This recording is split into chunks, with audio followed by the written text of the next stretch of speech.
So, RK, so napag-uusapan natin ay paano ba magbayad ng Netflix gamit po ang GCash. Pero yung ating pong payment ay sobrang delayed na po. Ang aking pong due date ay 27 pero ngayon po ay makikita nyo po ay April 1 na. So, sobrang delay na po. So, ganito po siya. Punta po tayo dun sa ating pong Netflix account. Open po natin yung ating pong Netflix.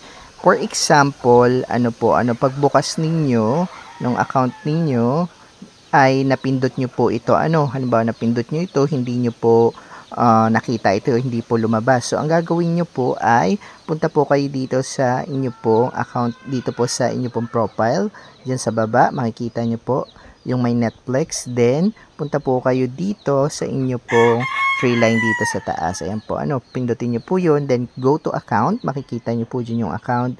Then, pagpasok nyo po sa account, ayan po, makikita nyo po dito yung ayan po, retry payment po. Ayan po siya. Or update payment method. Pwede kayo magpalit. For example, gusto nyo palitan yung payment method nyo. Halimbawa, gusto nyo po ang gawing Paymaya or ay Maya o kaya naman po ay bank.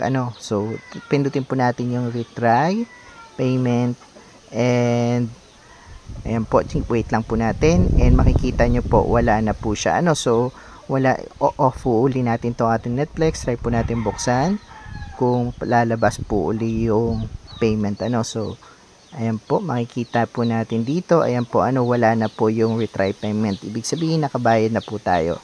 And, ayan po, makikita nyo, nag-notify na po si GCash. For sure, yan po ay doon sa payment po ng atin pong Netflix. So, that's our tutorial. Thank you so much.